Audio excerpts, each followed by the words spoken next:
Hola a todos y un abrazo donde sea que estén. Paladín, apóstol y mártir. Eso es lo que dice el monumento en su honor, ubicado en el Parque Nacional de Bogotá. Un hombre polifacético, hizo de todo en la vida. Inspiró el liberalismo del siglo XX. También inspiró a Gabo, encarnado en el coronel Aureliano Buendía, de la novela Cien años de soledad. También inspiró el documental de su asesinato, un documental que quedó perdido en el tiempo y en la eternidad. Hoy les presentaré la vida de Rafael Uribe Uribe. Bienvenidos.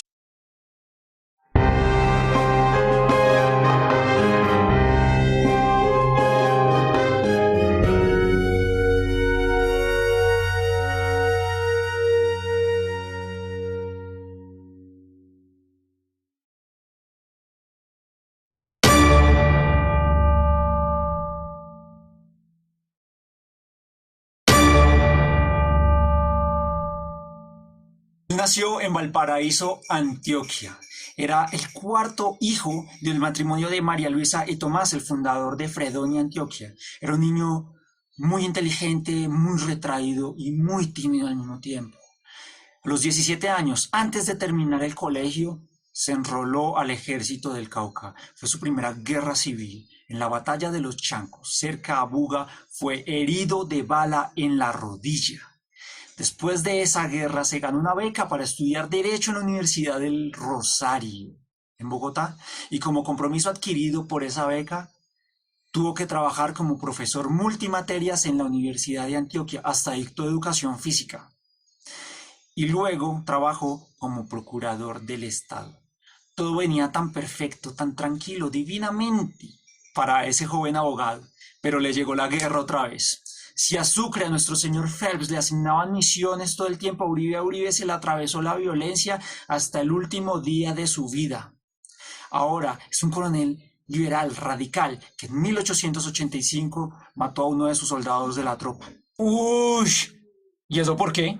Resulta que esas tropas estaban tan descompuestas que estaban llenos de muchachos como el Zarco, el de la vendedora de rosas, y uno de esos era de apellido Gómez, que nunca le hacía caso a Uribe Uribe. Andando tropa pues, 1, 2, 3. ¿Qué? Yo no voy a ir. ¿Y qué? ¿Qué va a hacer? Pues decirle Steffi. ¿Qué? ¿Cuál es Steffi? Pues Steffi Rota, vergajo. Él jamás se arrepintió de lo que hizo. Para Uribe Uribe, el respeto, la disciplina son principios fundamentales en la vida.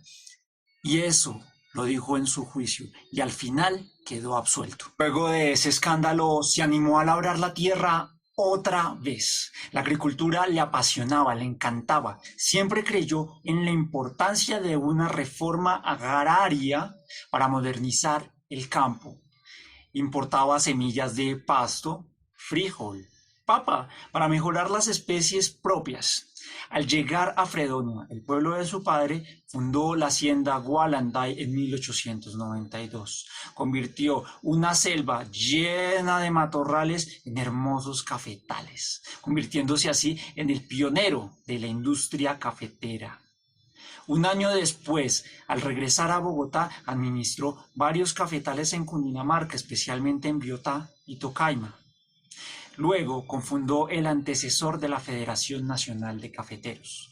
Como buen escritor también creó el periódico El Trabajo. Para la fusión de La Finca de Hoy y El Profesor Yarumo, pero impreso. En 1895 fue capturado por rebelión. Caminó días, noches, pensando en su esposa y sus niños, hasta llegar a Cartagena, donde estuvo recluido por 5 meses.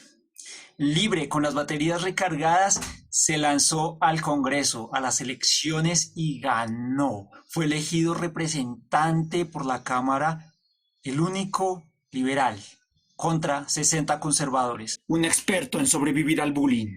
En este vídeo puedes ver la diferencia entre ser liberal y ser conservador.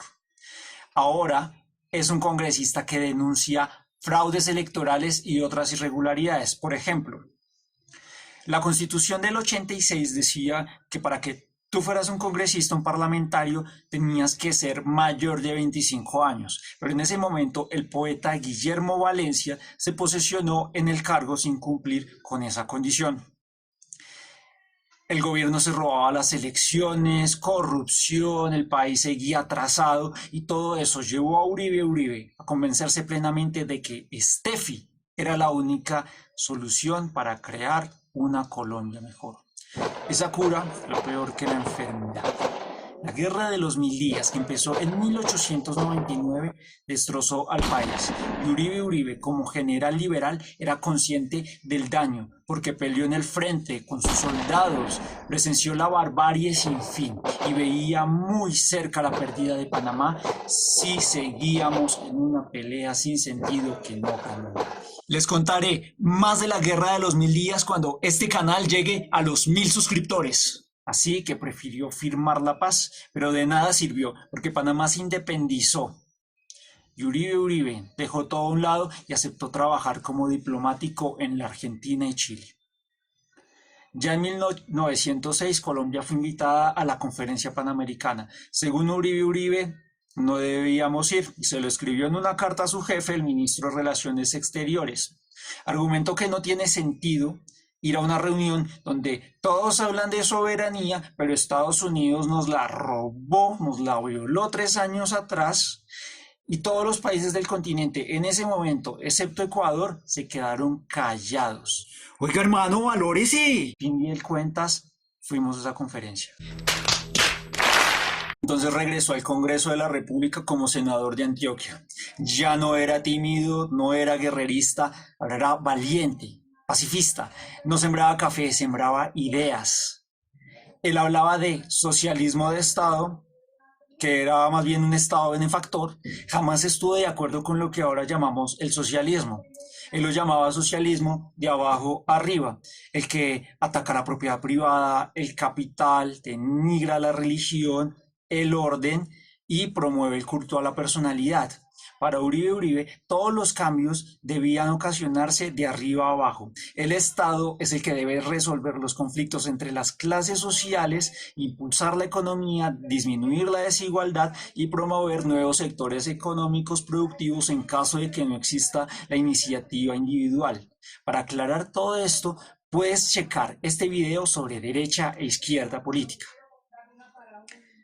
Él tenía propuestas interesantísimas como reformar el Congreso por uno hecho de gremios en el que todos estuviéramos involucrados y no por regiones, elección directa de alcaldes y gobernadores, reformar el sistema electoral, reformar la recaudación de impuestos, mejorar las condiciones de los trabajadores. Si tú que estás viendo este video, trabajas en derecho laboral o en salud y seguridad en el trabajo, a él le debes tu profesión. En 1914, el liberalismo dividido entre los que formaron coalición con los conservadores y un grupo de Uribe, que perdió otra vez las elecciones. Los liberales culpaban a Uribe de acabar con el partido. Los conservadores lo atacaban por hacer oposición en el Congreso y defender a los obreros. La Iglesia se echaba la bendición cada vez que hablaba de socialismo de Estado. En fin, nuestro protagonista estaba solo contra el mundo de nuevo. El desempleo crecía y crecía. Eso afectó especialmente a dos carpinteros, Jesús Carvajal y Leovigildo Galarza, que perdieron sus trabajos. Entre la desinformación, la ignorancia, afilaron sus armas. El 14 de octubre de ese año. El general salió ese día al mediodía a denunciar en el Senado la plata robada de un fondo para combatir las plagas de cultivos, con las pruebas en la mano, pero no contaba con que al bajar del Capitolio, sobre la carrera séptima, lo estaban siguiendo esos tipos sigilosamente con hachas escondidas bajo sus ruanas. Uno de ellos lo encaró bajo la acera y estaba sola cuando le dijo: «Usted es el que nos tiene jodidos». Ahí fue el primer hachazo y golpe tras otro en ese lugar que ven ahí en la pantalla, ahí donde está la placa. Intentaron escapar, pero fueron arrestados rápidamente y escoltados por un grupo inmenso de policías al panóptico. En cuestión de horas y a pesar de una cirugía, Uribe falleció en la madrugada de su casa, rodeado por su esposa y los médicos que lo atendieron. Hay demasiadas preguntas sobre el magnicidio, pero las hipótesis del asesinato son dos. Oficial, los tipos actuaron por iniciativa propia. La investigación de la policía llegó a esa conclusión de que nadie más intervino.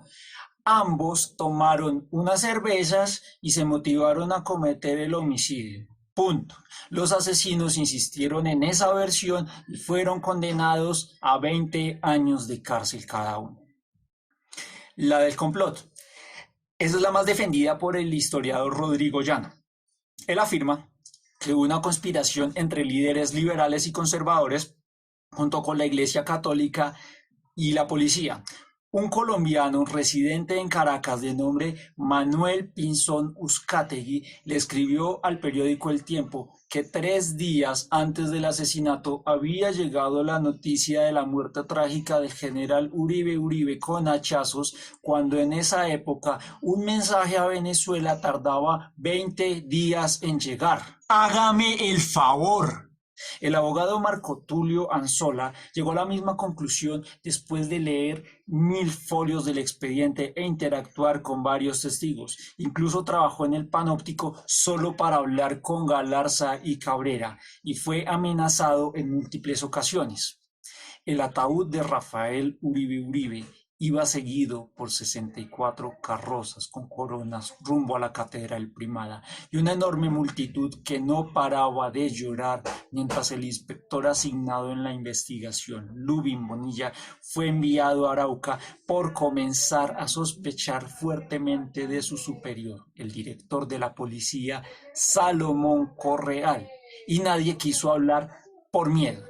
El tema se archivó, pero las ideas de Uribe inspiraron y fueron la propuesta liberal para terminar con casi 50 años de régimen conservador en 1930. Y así llegamos al final de este episodio. Y como no solo de pan y de redes sociales vive el hombre, en la descripción hallarás artículos recomendados, fuentes que utilicé para este relato. ¿Quién o qué nos tiene jodidos? Deja tu comentario en la caja. Si te gustó, dale click, pulgar arriba, también tilina la campana y suscríbete al canal porque la próxima semana voy con la vida interesante de otro mártir. Encontrarás más y más contenido para conocer y entender nuestra historia. Hasta la próxima.